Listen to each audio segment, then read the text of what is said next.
Good morning, students. So welcome back to the E-class of St. Xavier School, Adipur. Now we have completed 3 chapters in our grammar, that is sentence, subject, predicate and the questions. Okay. Now we are going to begin with our 4th chapter, and the chapter's name is nouns, and this is the first part of the chapter. Now nouns is such a common name, right? We are studying it from our first standard onwards.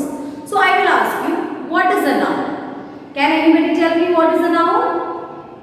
Yes, a noun is a naming words. What are nouns? Nouns are the naming words. And what naming words? Like names of people, animals, ideas, places, substances, feelings, etc. The things, the people, the living beings or non-living beings, if we can name them, if we can address them properly with their names, those are the naming words. Those names comes in the category of noun. Now you are in 6th standard. So it cannot just be the naming words. Okay. Now we are going to learn also about the sub-nouns in this chapter. Now can you see the chart here? Yes. Now nouns, here there is proper noun and common noun. Which are the 2 nouns under the nouns? Sub-nouns are proper noun and common noun. Proper noun means when we particularly say the name of a person or a place or a thing or a month or a day. When we are particularly saying the names, they come under the category of proper noun. Now common noun means when we generally say the name, like group's name or like children, doctors, engineers. So we are not mentioning here anybody in separately. So we are mentioning it as a group. So they are the common noun. Now under the common noun, there is countable noun and uncountable noun. Countable, we have already studied in 5th standard. Countable means which we can count. Okay, which we can count, which have the singular and plural form both. That is countable noun. And uncountable noun means which we cannot count, like hairs, stars. You cannot count. They don't have plural form. Uncountable, they don't have plural form because we cannot count. Plural can be made of from singular. If there is a singular form, that can be converted into plural form. But when there is no singular form, because we cannot count, so there is no plural form even. Now here it is. In countable noun there is concrete and abstract, and same goes for uncountable noun. There is a concrete and abstract. Now what is the meaning of concrete noun? Concrete noun means when you can touch, feel, sense, see or taste. Means when your 5 senses, with your 5 senses, when you can feel something, that is concrete noun. What it is? Concrete noun. And abstract noun means when from all of these 5 senses, you cannot feel, you cannot touch, you cannot smell, you can only think about. That is called abstract noun. What it is called? Abstract noun. So this was the overall of the chapter what we are going to study. So this was a short sum up beginning of the chapter which I have given you. Now we will continue the rest of the chapter in detail. So let's take out your textbook and let's start with our chapter. So today's chapter, nouns. Now we are going to study in detail about noun and the subtopics of the noun. So nouns are the name of people, things, substance, places, ideas and feelings. These are the naming words of nouns. Ritesh, computer, salt, path, friendship, victory. Now the diagram given below shows the various kinds of noun. Now what is this diagram shows you? The various kinds of noun which I have already told you. Subtopic is proper and common noun. Below common noun there is countable noun and Countable and uncountable both are there. Concrete noun and abstract noun, and again concrete noun and abstract noun. So now we are going to study in detail one topic. What is proper noun? What is common noun? What is countable, uncountable, concrete and abstract. सुनने में बहुत ज़्यादा लग रहा होगा, but it is very simple. If you listen to the explanation and look into your books also, it will be very easy for you. Now see, proper nouns are the names of specific people, places or institution. Now proper noun means the specific names which we take, like Sherin or St. Xavier School, Adipur, Father Joby, principal of St. Xavier School, Adipur. So when you take the proper names of people or institution or the designated dignitaries, so that becomes the proper noun for you. Like for example, people name Kanika, Sumit, Aman. Places Darjeeling, Coimbatore, Sydney. Specific institutions like All India Radio, Tata, Delhi Public School. So when you take properly the names of the institution, of the people or of any dignitaries or authorities or anything, that is our proper noun. Now like the names of the days of the week, months and festival are also proper noun. When you take specifically the name of a day, like today is what? Tuesday or Monday or Wednesday. When you take properly the name, or which is the month going on now, it is July 2021. So when you take the name of the month or any festival like Christmas, Easter, Diwali or Eid, anything, but when you are mentioning the name of the thing properly, that is the proper noun for you. You need to be very specific with the names. When you are mentioning the names, that means that is the, what it is? Proper noun for you. Proper noun begins with a capital letter. They do not take articles before them and they do not have plurals. Now, proper noun is a name. So obviously if I am Sherin, there cannot be Sherins. There will be no plural for, see, if there can be many Sherin, but each and every Sherin is different. Their surname will be different. So nobody will call them, all the Sherins, please come here. It is not like that. Okay. So the names, that is proper noun, do not have plural form. It will always be in the singular form. It will always begin with a capital letter. Why? Because it is a name that we are studying from first standard. When we are mentioning any name, whether it is in between of the paragraphs or anything, but when we are mentioning the name, that means it will begin with the capital letter. And they do not need article before them. And the, ये सब articles की ज़रूरत नहीं है before the names of anything. So this was our proper noun. Now here it is, identify the proper nouns and rewrite them proper capitalization. Now this exercise, I will give you the detail of the exercise later. Now I will only explain what is this exercise all about. Now in this exercise, we have not mentioned any capital letter of the any word. Okay. So what you need to do is, you need to find out the proper noun from this. Proper noun means names of people, of animal, or of months, or festivals, or whatever it is. You need to find out the proper names and then you have to rewrite them with the capital letter. As soon as you will find out the names, then obviously you need to rewrite it from the beginning, from the capital letter. Like here Ramu, road. Road is not a name. Road is common.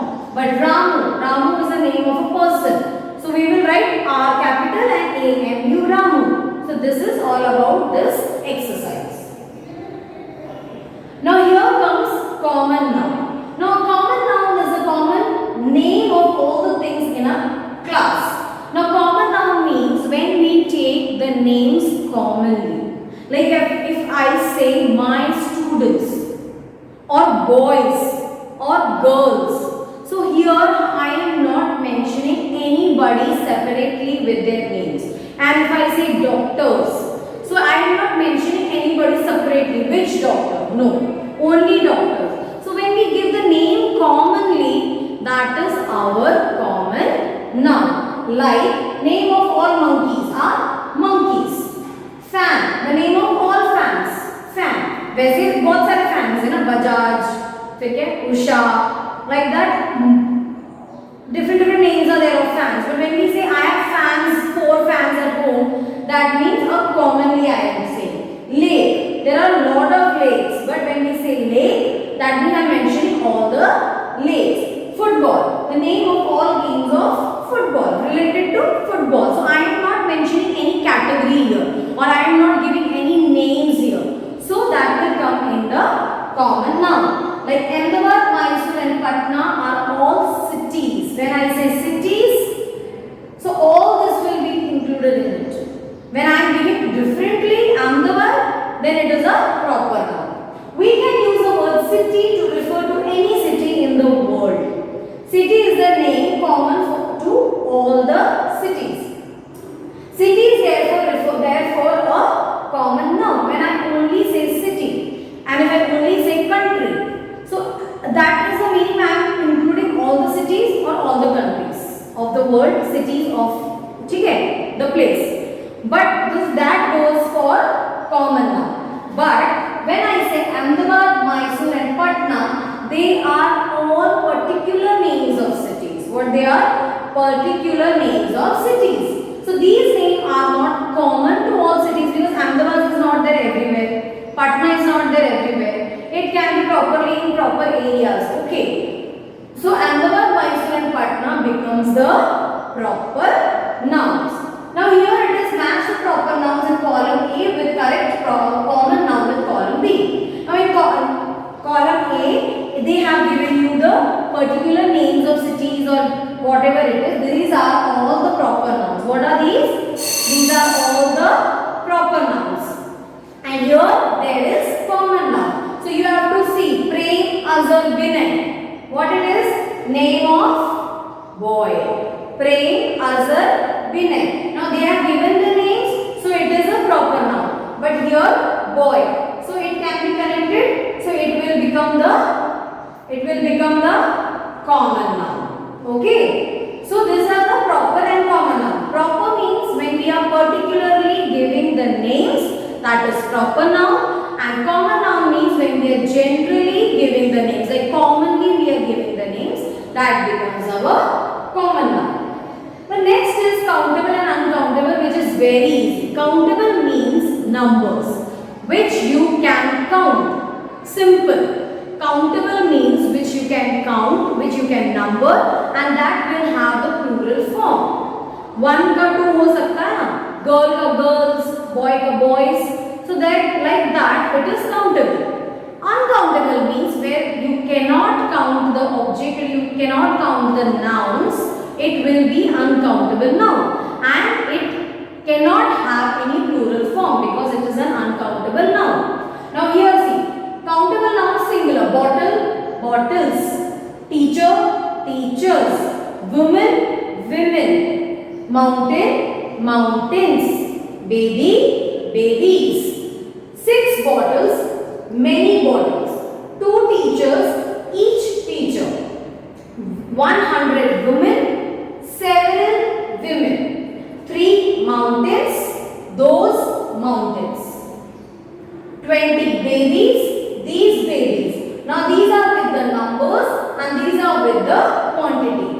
Which are with the numbers? These are with the numbers and these are with the quantity. So in countable noun you can count like each, you can count like quantities, you like 1 liter, each, every, few, a few. So you can count in quantities, you can count in numbers, you can have singular, you can have plural. Why? Because countable means when you can count the things, when you have the countability of that. Okay. Now, uncountable are the nouns which don't have a plural form and cannot be used with number words. Now, uncountable nouns means when you don't have an account, when you don't have numbers, that is uncountable nouns for you, and uncountable nouns cannot be changed into plural form. Now see, uncountable noun, music, furniture, health, gold, bread. Now if I say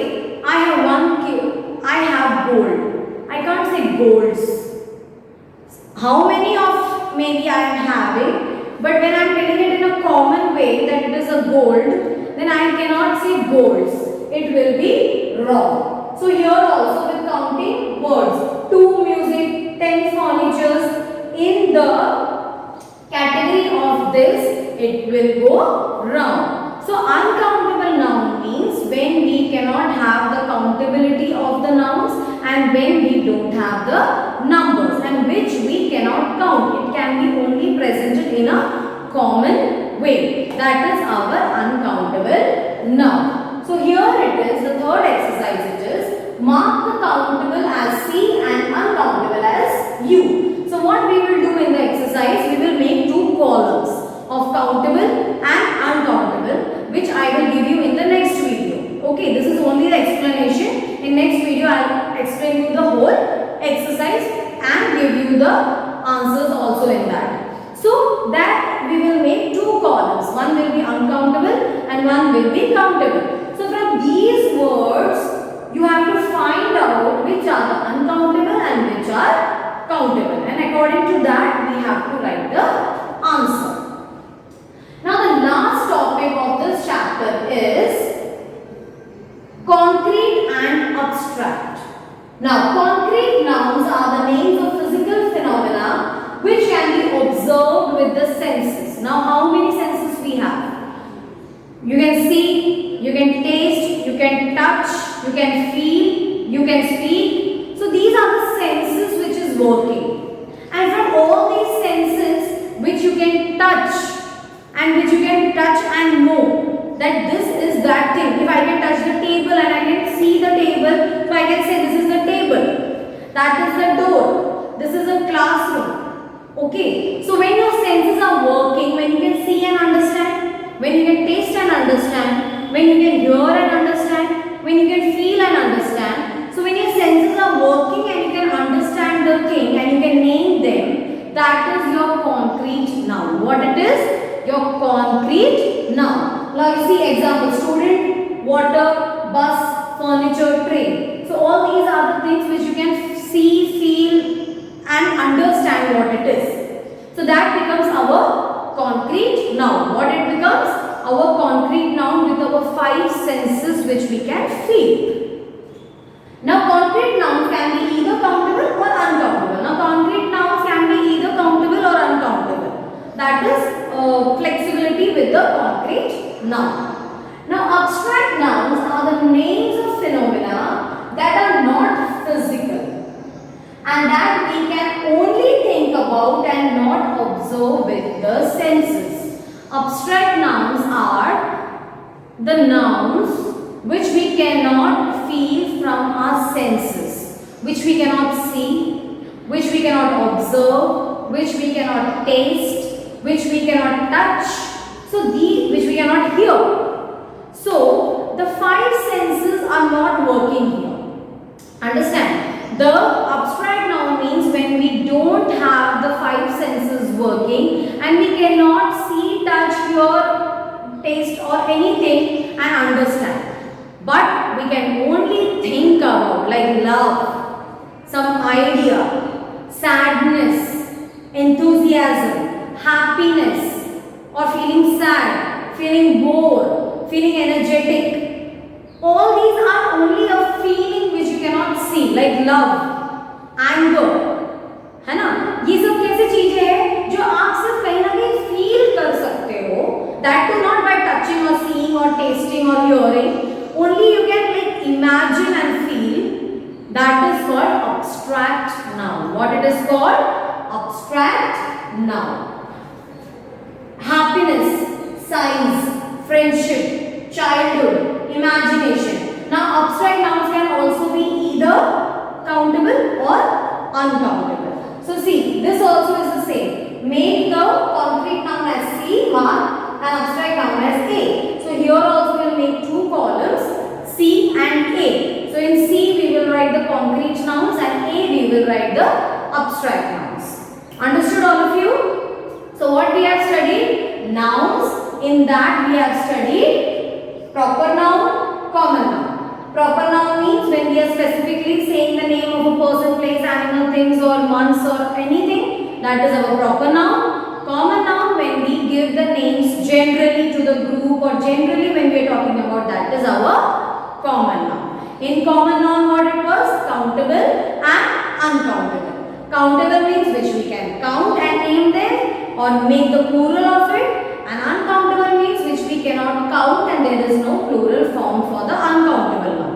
Okay? And in both countable and uncountable, what we have? Concrete and abstract. Concrete means when you can observe with your five senses: touch, feel, taste, hear, feel from the touch. So from the five senses which we are working, okay, that is our concrete. And abstract means when you can't, your five senses cannot feel that particular thing and you can only imagine, you can only feel it, you can only think about it. So that is your abstract noun. So in this was a short chapter. So these are the nouns for you for this part. In the next part, I will again explain these points and give you the exercise and explanation of the exercise, and these exercises are quite small and you have to do it in your notebook. So student, go through your textbook once more and then we will do the exercise in the next part. Thank you.